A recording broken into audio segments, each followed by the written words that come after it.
exactly. So you layer all that in.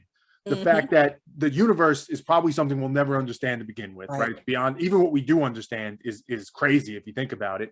Then you layer in human nature, which is, and some of this might be functional to your point. I'm not saying it's good, but functional of like, it's so vast and difficult for us to understand. We never have all the answers. It's too terrifying for most people to even consider. Let's just give them something that makes sense, right? So you layer all that in, and it's like it's really not that crazy. Like it's who knows? Again, we don't know what the truth of it is, but we can't say for sure that it is or isn't this or isn't that.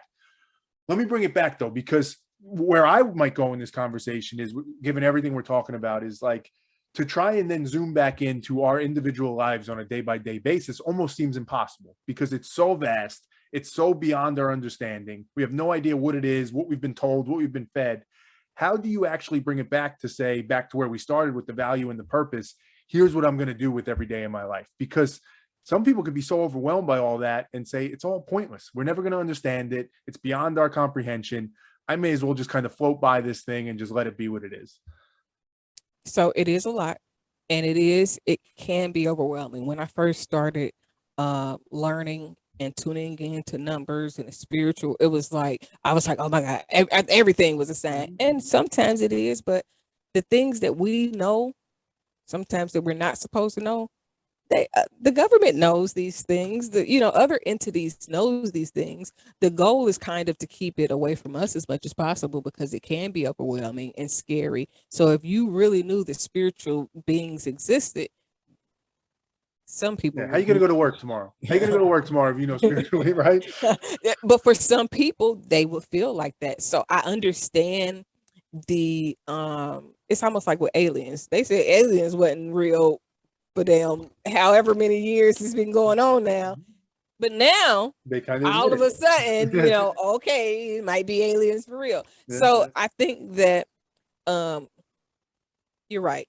We could never know the vast majority of information here, but if everybody did their part, found their interest, like I didn't I I'm a life coach, but I don't focus on the things that a lot of people focus on. My interest is really spiritual in nature. So, as a sex coach, I still go back to it's a spiritual process of having sex. There's a spiritual, if you are really spiritually aligned and you really get, comfortable with each other, there's a spiritual magic that happens during sex. It's just the way it happens.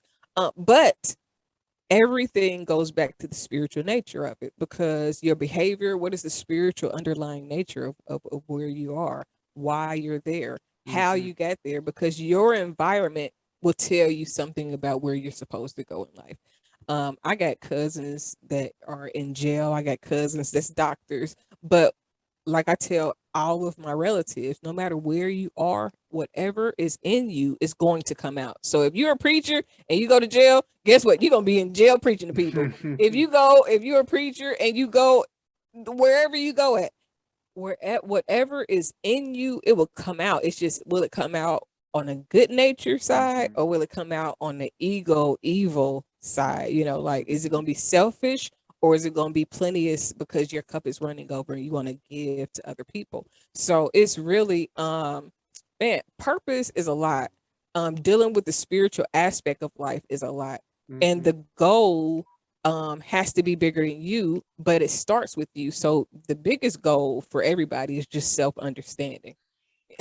If you just understood yourself, it'll eliminate Which everything sounds else simple. because Yeah, yeah. it does sound simple, but it's not as simple because what's not simple is the fact that you really have to be willing to examine yourself and be truthful with yourself. Yes. And a lot of people aren't honest with themselves about themselves. They deny, they put off, they blame. And And they it's don't so even crazy. realize they're not being honest. They're convinced they are being honest, but they're not. Yeah, right. The craziest thing, and I'll use this in an example. We've seen what happened with Will and Jada.